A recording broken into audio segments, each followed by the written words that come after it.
สวัสดีค่ะสวัสดีตอนเช้าเด้อพี่น้องคอยสิมานั่งว่าคุณคอมเมนต์นี่แหละว่าบึ้งไล่เรื่องไล่ราวอยู่จักสิเรื่องยังไงระดับแรกสิว่าเรื่องอันนี้เนาะว่าเรื่องการกินการอยู่นี่แหละระดับแรกนะเพิ่นว่าเมื่อก่อนน่ะมีหน้าแล้วเมื่อก่อนน่ะมีกินมีใช้มีเงินซื้อกินของดีๆก็เพราะใช้แต่เงินคนอื่นเขาเงิน FC ที่ให้มาพอมาถึงปัจจุบันนี้เงินตัวเองก็แทบจะไม่มีกินของดีๆแทบจะบ่ได้ซื้อของดีๆกินเลยพุ่นน่ะขอสิบอกไว้ให้เด้อตามหลักคนเฮาปกติแล้วอันนี้ก็ขอพระคุณ FC ทุกคู่ทุกคนทุกท่านผู้ใหญ่ใจดีทุกคนที่เคยอุดหนุนหรือว่าเคยสนับสนุนส่องสาวลาวเบาอีสานเฮาขอบพระคุณอย่างยิ่งเฮาก็บ่ได้เคยว่าประมาทบุญคุณ FC แม่นถูกต้องจะเว้ามากเขาก็ถูกต้องค่อยได้กินดีได้กินกุ้งได้กินหมึกได้กินปูได้กินอันนั้นได้กินอันนี้ก็เพราะเงิน FC ลำพังเงินข่อยบ่กล้าซื้อกินอันนี้ข่อยบอกตรงๆเลยข่อยบ่กล้ากุ้งมังกรตัวหนึ่งตัวละ1,000 กว่าบาทตัวละ700-800ข่อยบ่กล้าข่อยบอกความเป็นจริงเลยอันนี้ข่อยยอมรับว่าแม่นได้กินเพราะ FC เพราะ FC เพิ่นส่งเงินมาให้เพิ่นก็บอกว่าไปซื้อกุ้งมังกรมากินเด้อน้องมนลูกมนถือว่าผู้เพิ่นเป็นแม่หรือผู้เพิ่นเป็นเอื้อยอันนี้เนาะถ้าเพิ่นส่งมา 2,000 อยากเห็นบรรยากาศโตไปนั่งกินริมทะเลกับลูกกับผัวเด้อมนเด้ออันนี้ว่าพุ่นสมัยตะกี้อธิบายกินดีอยู่ดีนะลำพังเงินเดือนตัวเองก็ถามว่ามีบ่เฮาก็มีแต่ว่าเฮาก็บ่ได้กล้าซื้อกินสิไปกินดีถูกค่าปานนั้นสมัยแต่ก่อนคนเขารักเขาชอบเนาะคือว่าสมัยนี้คนเขาสั่งเขาเกลียดก็เลยบ่มีอ่ะนะอันนี้ก็ต้องเข้าใจแต่ต้องเข้าใจข่อยนะแล้วสิมาว่าอันปัจจุบันนี้เงินเดือนตัวเองก็แทบจะไม่กล้าซื้อกินแมนถูกต้องบ่กล้าซื้ออีหลีถามมาได้บอกเงินเดือนน่ะได้บ่กล้าซื้อกินยอมรับเลยเมื่อก่อนน่ะกินดีอยู่กินรู้อยู่สบายก็เพราะ MCE เพิ่นอุดหนุนสนับสนุนโดยว่าซั่นซะแล้วก็มันก็บ่ได้เป็นแต่ว่าช่องของข่อยคนทำ YouTube ทุกคนบางคนได้บ้านบางคนได้รถบางคนได้ที่บางคนได้ทองบางคนได้นู่นได้นี่ได้ทุกอย่างเพื่อผู้พลมีว่าง่ายๆซะ FC ผู้พลมีทรัพย์ผู้พลมีต้นทุนเพิ่นให้ไปเงินอันนี้ว่าสำหรับคนรวยเนาะพี่น้องเงิน100,000-200,000เขาให้คนที่เฮ็ด YouTube คือเขารวยนี่แหละเขาจังให้เนาะเลือกกินเลือกใช้เพิ่นแล้วกูดูเขาแล้วกูน่าสงสารทั้งเลยชีวิตเขาทำบุญชีวิตข่อยตะกี้สิเจ้าก็เห็นอยู่เนาะตอนข่อยอยู่บ่อกุ้งข่อยหาปลาหาปูหากุ้งหาหน่อไม้กินนะหาหน่อไม้หน่อมันกินเพราะว่าอยู่บ่อกุ้งมันมีหม่องให้หาให้อยากมันบ่ค่อยได้ซื้อหยังซื้อทอปลาแดดแป้งนัวหั่นซื้อทอข้าวสารมาหั่นพี่น้องเอ้ยแล้วพอเฮาทำคลิปมีคนดูบ่แม่นว่าเฮาไปตอหลอกตอแหลเอาเงินใน FC แต่เฮาบ่รู้จักเพิ่นด้วยซ้ำไปเพิ่นทักเข้ามาว่าพี่อยากช่วยน้องมนสนับสนุนน้องมนพี่อยากให้น้องมนไปกินข้าวตรงนี้หน่อยอันนี้คือเขาทำตาม FC ที่เพิ่นสั่งมาอันเรื่องที่ว่าเอาเงินออกมาโชว์แทนก็เพราะผู้ใหญ่ใจดีเขาให้เฮ็ดนะให้กูว่ารอดหลายถอกูซูนถอกูว่ามาน่ะใจจริงชีวิตจริงข่อยบ่ได้มักแบบนั้นดอกพออยากกินของมาบ้านเนี่ยมาเหมาะแม่คือคู่มือนี่ท่านบ่มีผู้ใดสนับสนุนเฮาบ่มีผู้ให้เฮาก็สิไปกินคือแต่ก่อนมันก็กินบ่ได้เข้าใจนะขี้เกียจอธิบายขี้เกียจเว้าแล้วเรื่องแบบนี้หั่นคนเฮาถ้ามีเงินมันก็กินดีกับการว่าข่อยมีเงินสมัยก่อนมีเงินใช้แต่เงิน FC มันก็บ่ได้เสนอไปเงินเฮาก็มีคือกันบางเทื่อเฮาซื้อกินของบักกินบักทุเรียน 1,000-2,000 บาทเฮาก็ซื้อกินอยู่เพราะว่าเราดูจากรายได้แล้วได้รายได้หลายเฮาก็อยากตอบแทนอยากเฮ็ดในสิ่งที่เฮาลงทุนเราลงทุนไปเฮาเฮ็ดไปเฮาก็กินลงท้องเฮาเองนี่แหละพี่น้องคนเดียด YouTube น่ะบ่มีผู้ใดเชื่อว่าอยากกินของบ่ดีทุกคนอยากกินดีหมดเพราะอะไรรู้ไหมเพราะทำให้สีสันหน้าตาน่ารับประทานพอมานั่งกินอาหารดีๆคนเขาก็อยากดูกะซิมีแบบดาบช่องคมว่าซั่นซะกะซิมีแบบว่าใช้เงินฟุ่มเฟือยใช้เงินฟุ่มเฟือยกินไม่ดูฐานะตัวเองกินไม่ดูรายได้ตัวเองมันกะซิมีมาแบบนี้บางคนเขาก็ที่มันว่าถ้าเขากินบ่ดีเอาคนติดตามเป็นแสน ดูสิกินลวกผักป่นปลาเข้ามาดูแล้วไม่คุ้มเลยไม่คุ้มกับค่าเน็ตเลยบางคนบอกโอ๊ยกินแบบนี้น่ะดีแล้ว FC เขามักเบิงถึงเราจะลงทุนคนเขาก็ชอบดู อย่างน้อยอาหารหน้าตาสีสันเรามันน่ากินเราไม่ได้ทำว่าให้แต่คนจนเบิ่งว่าสันคนรวยคนรวยคนจนเขาก็เบิ่งน้ำกันเบิดแต่สำหรับคนรวยเขาเบิ่งนะเขาก็เบิ่งก็เฉยๆกับธรรมดาสำหรับอาหารที่เขากินหรือว่าปลาแซลมอนบ่อกุ้งบ่อปลาหมึกบ่อปลาปูบ่อเขาก็เฉยๆสำหรับคนที่เขามีเงินแต่สำหรับคนที่ไม่มีเงินนะเขาก็คิดว่าอาหารเหล่านี้มันเป็นอาหารดีอาหารแพงราคาแพงคือข่อยตอนนี้ข่อยบ่มีเงินข่อยว่าพอเราไปย้อนดูคลิปเราแล้วเขามาเบิ่งเมื่อก่อนเราทำคลิปเราไม่ได้คิดอะไรเราอยากทำเราเป็นตัวของตัวเองทุกเจ้านึกภาพออกบ่เฮาบ่ได้นึกนะว่าพอกูโพสต์ลงไปกูกินลงไปคนสิว่ากูอวดรวยบ่เฮาบ่ได้คิดในตรงนั้นไงเฮาคิดจะว่า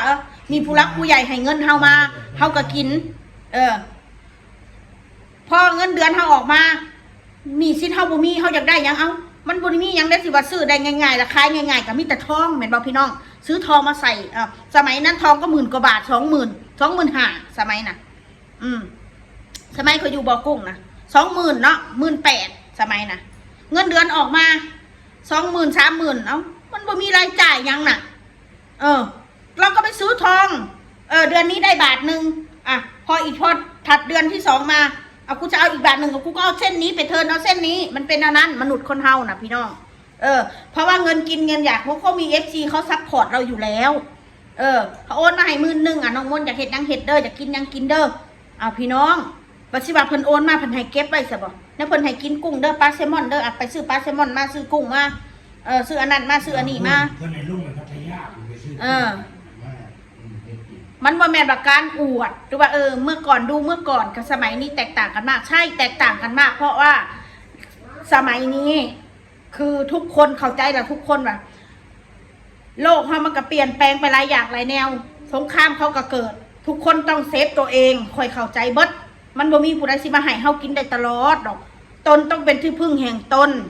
เคยได้ยินบ่คำนี้หั่นเพราะข่อยก็บ่ได้มีรายได้เหมือนแบบว่ารายเมื่อก่อนแล้วรายได้ข่อยก็พอจะใช้หนี้ก็แทบสิบ่พอข่อยก็สิมากินคือแต่ก่อนมันก็บ่ได้ถ้าสิว่าถ้าข่อยบ่มีหนี้ข่อยก็อยู่ได้สบายคือข่อยเคยบอกเขาแหละถ้าข่อยบ่มีหนี้มีสินข่อยก็อยู่ได้สบายเงินเดือน YouTube 20,000 กว่าบาท 30,000 บาทก็อยู่ได้สบายพี่น้องเฮาบ่ได้มีหยังแล้วก็เว้าเรื่องลูกนี่คือกันข่อยเว้าเมื่อวานเนี่ยข่อยยังบ่พร้อม FC ก็มาว่าให้ข่อยแท้ไปเรื่อยมีแต่บ่พร้อมขนาดคนอื่นเขาลำบากเขายังเอาลูกเขาเข้าโรงเรียนได้เลย ข่อยบ่สามารถสิมาบอกซุมเจ้าได้ทุกเรื่องคำว่าบ่พร้อมข่อยมันบ่ได้เกี่ยวว่าต้องมีเงินบ่เอาลูกเรียนหรือบ่มีเงินน้องมาหน้าเข้าโรงเรียนบ่ได้เสียเงินจักกีบก็ได้พี่น้องความหมายมันบ่พร้อมข่อยมันก็มีหลายอย่างหลายแนวที่ข่อยต้องคิดที่ข่อยต้องทำข่อยบ่สามารถที่มาอธิบายให้ซุมเจ้าฟังว่าบ่คำว่าบ่พร้อมนี่คือหยังซุมเจ้าตีความหมายว่าบ่พร้อมนี่บ่มีเงินไปเช่าบ้านอยู่ไทยบ่ทุกวันนี้อยู่ประเทศไทยเช่าห้องแถวอยู่เดือนละ1,000 บาท 2,000 บาทก็อยู่ได้บ่จำเป็นต้องไปเช่าบ้านเป็นหลังถ้าคิดว่าอยากเอาลูกกลับไปเรียนหนังสือแต่ข่อยคิดอยู่แต่ว่าตอนนี้ข่อยยังบ่พร้อมเรื่องอะไรล่ะซุมเจ้าอยากฮู้อีกบ่ข่อยก็บ่อยากบอกข่อยบ่จำเป็นต้องสิมานั่งอธิบายให้ซุมเจ้าฟัง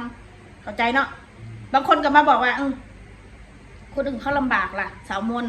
เขายังเข้าได้เลยลำบากกว่าสาวมนอีกไม่มีกินมีใช้แมนถูกต้องข่อยคิดไปคิดมากข่อยอยากให้น้องมานาเรียนอยู่ลาวแล้วตอนนี้ค่ะเพราะว่าข่อยอยากมาปักหลักอยู่บ้านข่อยแล้วอยู่ลาวแล้วข่อยบ่อยากเศร้าอยู่ลาวเนี่ยอยู่ไทยเนี่ยค่าใช้จ่ายมันเยอะถ้าข่อยกลับไปอยู่ไทยผมต้องยกเลิกอยู่ลาวถ้าข่อยอยู่ลาวผมก็ต้องยกเลิกอยู่ไทยเพราะว่ายังเพื่อว่าข่อยอยากหาเงินเก็บเงินใส่หนี้ใส่สินภายใน4-5-6 ปีนี่พยายามให้มันเบิดให้มันวางเข้าใจบอกถึงมันไม่หมดเยอะมันก็ให้มันเบิดไป